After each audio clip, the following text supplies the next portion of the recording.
नमस्कार, मैं डॉक्टर पूनम जायसवाल। आज हम एनवायरमेंटल पोल्यूशन के दूसरे भाग में एयर पोल्यूशन के बारे में पढ़ेंगे। इसका परिचय, एयर पोल्यूशन क्या होते हैं, इनके कौन-कौन से सोर्सेज होते हैं, इत्यादि। सबसे पहले एक छोटा-सा परिचय।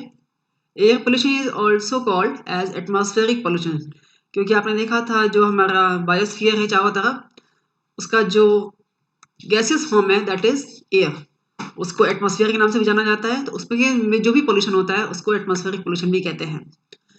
एटमॉस्फेयर होता क्या है? It is a invisible layer of gases that surrounds the earth. Earth की चारों तरफ जो गैसेस का एक लेयर प्रेजेंट है जो हमें दिखाई नहीं देता, इसको एटमॉस्फेयर कहते हैं। जो एयर पोल्यूशन है that is largely confined to the lower atmosphere, निचले वायुमंडल में होता है, और इस निचले वायुमंडल को ट्रोपोस्फियर भी कहते हैं।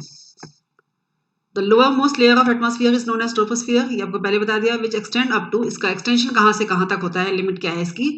8 से 10 किलोमीटर नियर द पोल्स, इतनी ऊंचाई तक होता है पोल्स की तरफ। एंड 18 से 20 किलोमीटर ऊंचाई तक होता है ये इक्वेटर्स पे।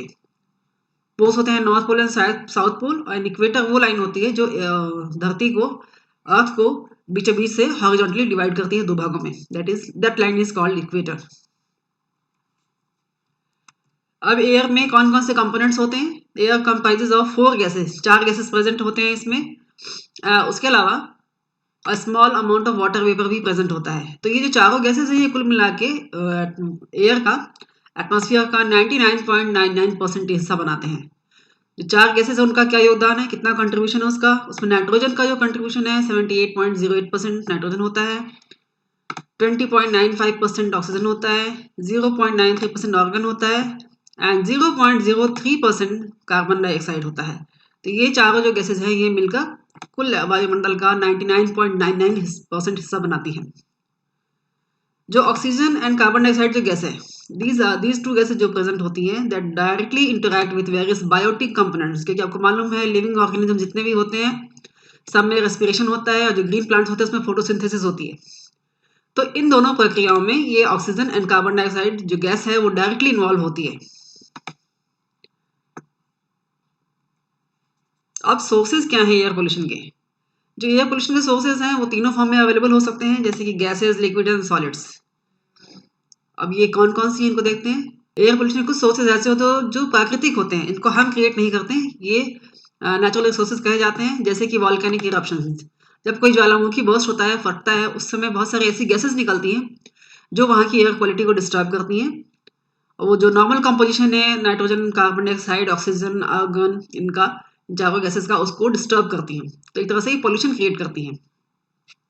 बहुत सारे ऐसे प्लांट्स होते हैं, माइक्रोब्स होते हैं जो स्पोर्स रिलीज करते हैं।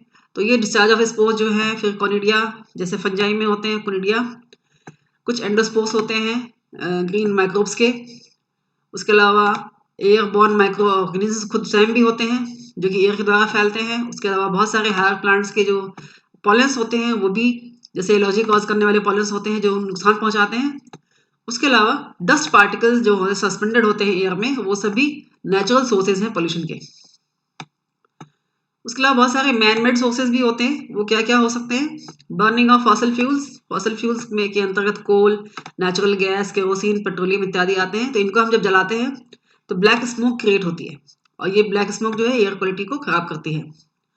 उसके अलावा बर्निंग ऑफ फायरवुड्स, लकड़ियों को जलाने से भी जो धुआं निकलता है। उसके अलावा ऑटोमोबाइल एग्जॉस्ट, जो वाहन होते हैं उनके जो एग्जॉस्ट होते हैं उसका जो धुआं होता है उसमें लेड भी प्रेजेंट होती है।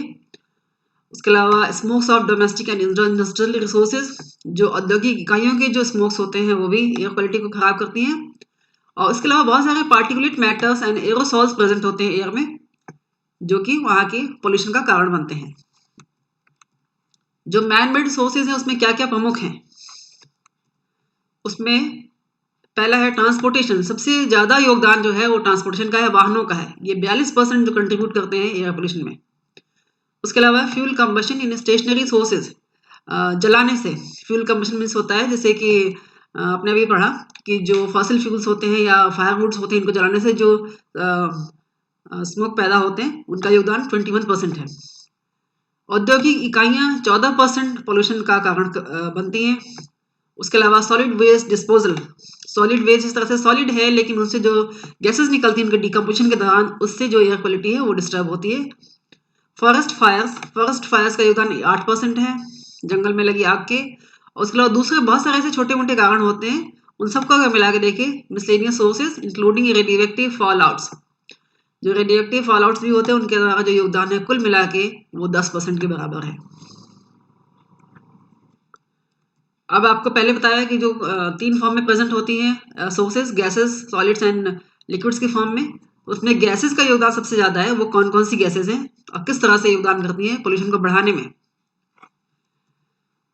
Gases produce during fuel combustion, fossil fuels and firewoods, इनको जलाने से जो गैसेस निकलती हैं वो कौन कौन सी होती हैं? Carbon monoxide, carbon dioxide, sulphur dioxide. उसके अलावा ऑक्साइड्स ऑफ नाइट्रोजन, नाइट्रोजन के बहुत सारे ऑक्साइड्स होते हैं जैसे NO, NO2, N2O4 और दूसरे हाइड्रोकार्बन्स। ये सभी फ्यूल कंबशन से निकलने वाली गैसेस होती हैं। इनमें से जो 6 पोल्यूटेंट्स हैं that accounts for most of the air pollution world wide. 6 जो गैसेस हैं वो कौन कौन सी हैं जो पूरे विश्व में एयर पोल्यूशन के मुख्य कारक हैं? वो हैं कार्बन मोनोऑक्साइड जिनको CO, sulphur dioxide SO2, nitrogen के ऑक्साइड्स। NOx लिखने का मतलब है कि वेरियस ऑक्साइड्स ऑफ नाइट्रोजन, उसमें NO हो सकता है, NO2 हो सकता है, N2O4 हो सकता है। उसके अलावा ओजोन, पार्टिकुलेट मैटर, जो सस्पेंडेड पार्टिकुलेट मैटर्स प्रेजेंट होते हैं एयर में वो, एंड लेड जो कि ऑटोमोबाइल एग्जॉस्ट से निकलते हैं, इन सभी के पार्टिकल्स प्रेजेंट होते हैं। अब इनके सोर्स क्या है, कहाँ से आते हैं ये? जो carbon monoxide is produced due to incomplete combustion of carbon contents of fossil fuels. Fossil fuels का अगर कंबशन कंप्लीट नहीं होता, इनकम्प्लीट कंबशन से ये कार्बन मोनोऑक्साइड बनता है। जबकि कार्बन डाइऑक्साइड जो है वो बनता है कंप्लीट कंबशन के द्वारा। उसके अलावा hydrogen sulphide is produced from refineries से, सीवेज ट्रीटमेंट से एंड पल्प मिल से। बहुत सारी इंडस्ट्रीज के द्वारा ये हाइड्रोजन सल्फाइड जनरेट होती हैं। Sulphur dioxide is produced due to burning of coals and oil and from industrial process, जो ये भी फॉसिल फ्यूल से भी निकलती हैं। उसके अलावा पेट्रोलियम से एंड इंडस्ट्रियल प्रोसेसेस से भी निकलती हैं ये sulphur dioxide. Oxides of nitrogen का सोर्स क्या है? Is found when fuel is burned at very high temperature. बहुत हाई टेम्परेचर में जब फ्यूल को बर्न किया जाता है तो ऑक्साइड्स ऑफ नाइट्रोजन बनते हैं। और ये इनका सोर्स कहाँ, फिर ऐसा होता कहाँ, ये प्रोसेस कहाँ की जाती है? In industrial plants and transportation vehicles, जो औद्योगिक इकाइयां हैं और जो वाहन है उनमें जो कंबशन होता है वो उससे ऑक्साइड्स ऑफ नाइट्रोजन जनरेट होती है। Nitrogen monoxide is produce during combustion of engine cylinder. ये वाहनों में मुख्य रूप से जो इंजन सिलेंडर में जो कंबशन होता है उससे नाइट्रोजन ऑक्साइड बनती है। और उसके बाद when this gas is passed out of the engine, जब ये गैस इंजन के थ्रू पास होती है, इट कूल्स डाउन, ये ठंडी होती है और ऑक्सीजन से कंबाइन करके जो दूसरे ऑक्साइड्स को बनाती है। जो दूसरे ऑक्साइड्स हैं वो कौन कौन से? NO2 and N2O4। तो इंजन सिलेंडर के पहले फर्स्ट स्टेज में जब कंबशन होता है तो नाइट्रोजन मोनोऑक्साइड बनती है। जब कूल डाउन होती है तो दोबारा ऑक्सीजन से कंबाइन करके नाइट्रोजन डाइऑक्साइड एंड N2O4 बनाती हैं। उसके अतिरिक्त ओजोन भी एक एयर पोल्यूशन का कारक है। Is another air pollutant which is the main component of photochemical smog का ये मुख्य कंपोनेंट है। जो फोटोकेमिकल स्मॉग प्रेजेंट होता है एटमॉस्फेयर में, ज़्यादातर बड़े शहरों में जहाँ पर लोगों की इकाइयाँ बहुत ज़्यादा हैं, ट्रांसपोर्टेशन के साधन बहुत ज़्यादा है, वहाँ पर एक तरह से एक लेयर सी बन जाती है एटमॉस्फेयर की कुछ ऊंचाई पर, ये स्मोक की फॉर्म में होती है। आपने देखा होगा आजकल सर्दियों में बड़े शहरों में फॉग होती है, नेचुरल वाटर वेपर, उसमें जब स्मोक के पार्टिकल्स मिल जाते हैं तो दैट क्रिएट्स स्मॉग। और जो ओजोन है ये इसका एक मुख्य घटक है। और ये बनता कब है? Which is found when nitrogen के ऑक्साइड्स एंड कार्बन के ऑक्साइड्स एंड ऑक्सीजन ये सभी मिलते हैं एक साथ इन the presence of sunlight and heat, तो ये ओजोन को बनाते हैं।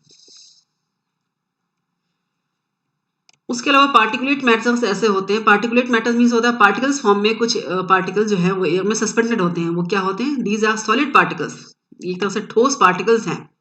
और उसके अलावा लिक्विड ड्रॉपलेट्स भी होते हैं that remain suspended in air when particle size is less than 10 micrometre. Particle size जो होता है उनका वो लगभग 10 माइक्रोमीटर से कम के पार्टिकल जो होते हैं वो एयर में सस्पेंडेड रहे, या तो सॉलिड पार्टिकल्स के फॉर्म में या फिर लिक्विड ड्रॉपलेट्स के फॉर्म में। इसकी भी 3-4 कैटेगरीज होती हैं। वो कौन कौन से हैं? पार्टिकुलेट मैटर उसको कब कहेंगे? जब इसकी साइज 0.01 से लेकर 50 माइक्रोमीटर तक हो सके या उससे कम हो। अगर उसकी साइज लेस देन 1 माइक्रोमीटर है दैट इज एरोसॉल। अगर उसकी साइज 0.25 से लेकर 500 माइक्रोमीटर तक है, then it is flash and dust. And if it is more than 500 micrometre then it is called grit, तब इसको ग्रिट कहते हैं। जो फाइन डस्ट पार्टिकल्स है वो जनरेट कहाँ से होती हैं? Dust particles release from cotton mill से, फ्लोर मिल से एंड एस्बेस्टस फैक्ट्रीज से ये रिलीज होती हैं। जो औद्योगिक इकाइयाँ हैं, बहुत सारी माइनिंग के लिए जब ब्लास्ट किए जाते हैं वहाँ से निकलती हैं।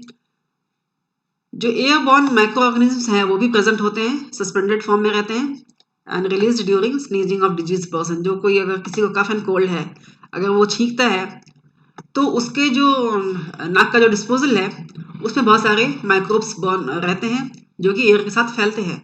तो ये भी एक बहुत बड़ा कारक है पोल्यूशन का।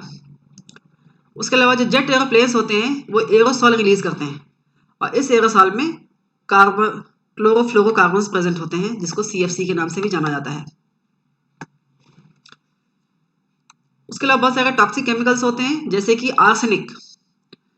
Arsenic is a toxic chemical and it is emitted from coal and oil furnaces. Coal and oil के जो भट्टियां होती हैं वहां से ये रिलीज होती है and from gas manufacturing unit से भी ये रिलीज की जाती है आर्सेनिक। और ये बहुत बड़ा कारक है, एक टॉक्सिक केमिकल है जो एयर पोल्यूशन का बहुत बड़ा कारक है। उसके अलावा C6H6 benzene from refineries and motor vehicles. उसके अलावा कैडमियम स्मेल्टर से रिलीज की जाती है। उसके अलावा burning waste and coal and oil furnaces, तेल की भट्टियां होती हैं बड़ी बड़ी एंड कोल की भट्टियां जो होती हैं वहां से कैडमियम रिलीज होती है। बहुत सारे ऐसे ये सब जो आपने पढ़ा आपने, ये सभी प्राइमरी पोल्यूटेंट्स है, वो डायरेक्टली पोल्यूशन कॉज करते हैं। लेकिन कुछ पोल्यूटेंट्स ऐसे होते हैं जो सेकेंडरी पोल्यूटेंट्स कहे जाते हैं। वो क्या होते हैं? These are formed from primary pollutants through wide range of photochemical reactions. जो सेकेंडरी पोल्यूटेंट्स होते हैं वो प्राइमरी पोल्यूटेंट्स के द्वारा बहुत सारे फोटोकेमिकल रिएक्शन के बाद बनते हैं और ये जिनका जो किए जाने वाला जो नुकसान है, डैमेज है, जो वो प्राइमरी पोल्यूटेंट से कई गुना ज़्यादा होता है, greater damage than primary pollutants. जैसे कि when hydrocarbons from exhaust are expose to light, जो ऑटोमोबाइल से निकलने वाला जो एग्जॉस्ट है उसमें हाइड्रोकार्बन्स प्रेजेंट होते हैं and when they are expose to light, जब वो लाइट के प्रेजेंस में आते हैं तो वो alkene, ethylene and unsaturated hydrocarbons, aldehyde और एरोमेटिक्स दे आर फॉर्म्ड। और तब जाकर ये जब लाइट के प्रेजेंस में आते हैं हाइड्रोकार्बन्स, तब ये alkenes, ethylene, unsaturated hydrocarbons, aldehyde and aromatics बनाते हैं। और ये जो केमिकल्स हैं ये प्राइमरी पोल्यूटेंट से ज़्यादा नुकसान करते हैं। ऐसा ही एक कंपाउंड है benzopyrene which induces cancer in man, जो कि ह्यूमन बीइंग में कैंसर कॉज करता है, इसलिए ये एक तरह से कार्सिनोजेनिक है। ये बेंजोपायरीन। दो दूसरे फोटोकेमिकली एक्टिव जो केमिकल्स होते हैं, पोल्यूटेंट्स होते हैं, उनका नाम आपने जरूर सुना होगा। पेरोक्सी बेंजोइल नाइट्रेट, जिसको PBN के नाम से भी जानते हैं, एंड पेरोक्सी एसिटाइल नाइट्रेट, जिसको PAN के नाम से जाना जाता है। दूसरे सेकेंडरी एयर पोल्यूटेंट्स क्या होते हैं? जैसे कि NO, ये कैसे बनते हैं? ये formed by dissociation of nitrogen oxide. ये नाइट्रोजन डाइऑक्साइड के डिसोसिएशन से बनते हैं और उसके इस क्रिया के दौरान NO एंड एटॉमिक ऑक्सीजन बनता है। दूसरा है NO2, ये कैसे बनते हैं? ये जो पहले ये NO बन चुका है, इसी में ऑक्सीजन जुड़ने के बाद ये नाइट्रोजन डाइऑक्साइड बनता है और ये क्रिया होती है सनलाइट में। NO+O in the presence of sunlight, उसके रिजल्ट है NO2। उसके अलावा हाइड्रोक्सी रेडिकल्स भी होते हैं बहुत सारे। वो कैसे बनते हैं? ये भी सनलाइट में बनते हैं और उसमें हाइड्रोकार्बन्स एंड नाइट्रोजन के ऑक्साइड्स कंबाइन करते हैं in the presence of sunlight, तो हाइड्रोक्सी रेडिकल्स बनते हैं। और ये हाइड्रोक्सी रेडिकल्स क्या करते हैं? It reacts with other gases to form acid droplets. ये एसिड ड्रॉपलेट्स बनाते हैं अगर हाइड्रोक्सी रेडिकल्स दूसरे गैसेस से कंबाइन हो जाएं। Next is nitrous oxide. ये कैसे बनता है? ये formed when NO2 and water vapours react करते हैं। जब NO2 and water vapours react करते हैं तो नाइट्रस ऑक्साइड बनाते हैं। उसके अलावा नाइट्रिक एसिड, ये एसिड रेन का एक मुख्य घटक है, मुख्य कंपोनेंट है। ये कब बनता है?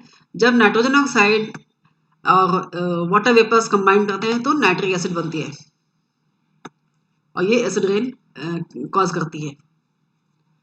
कुछ दूसरे रिएक्शंस भी हैं, दूसरे भी सेकेंडरी पोल्यूटेंट्स रहते हैं। वो कैसे बनते हैं? जैसे कि सल्फर डाइऑक्साइड, ये कैसे बनता है? H2S हाइड्रोजन सल्फाइड जब ऑक्सीजन से कंबाइंड होती है तो सल्फर डाइऑक्साइड बनता है, H2O बनता है, वाटर वेपर्स। उसके अलावा सल्फ्यूरिक एसिड मिस्ट कैसे बनता है? Mist is the form of fog. एक जैसे मिस्ट है, फॉग है, रेन है, ये सभी पार्टिकल साइज के आधार पर जो वाटर ड्रॉपलेट्स होते हैं उनको कहते हैं। तो ये जो सल्फ्यूरिक एसिड के कण हैं ये कैसे बनते हैं? जब sulphur dioxide and oxygen combined होती है तो SO3 बनता है, सल्फर ट्राइऑक्साइड बनता है। और ये सल्फर ट्राइऑक्साइड वाटर के साथ, वाटर वेपर के साथ कंबाइंड करके सल्फ्यूरिक एसिड बनाता है। और ये सल्फ्यूरिक एसिड मिस्ट के फॉर्म में रहती है, कणों के फॉर्म में रहती है एयर में। उसके अलावा स्मॉग, जैसे कि आपने पढ़ा भी, फोटोकेमिकल स्मॉग होते हैं, उसमें व्हीकल से निकलने वाले हाइड्रोकार्बन्स होते हैं प्लस नाइट्रोजन डाइऑक्साइड, और ये क्रिया होती है सनलाइट में, उसकी वजह से परऑक्सी एसिटाइल नाइट्रेट, जिसको PAN भी कहते हैं, एंड और हाइड्रोक्सिल एसिड, ये बनते हैं इसमें। ये सभी जो है ये स्मोक के कंपोनेंट्स हैं। धन्यवाद। इन्वायरमेंटल पोल्यूशन के तीसरे भाग में हम एयर पोल्यूशन के इफेक्ट्स एंड कंट्रोल के बारे में पढ़ेंगे। Thank you.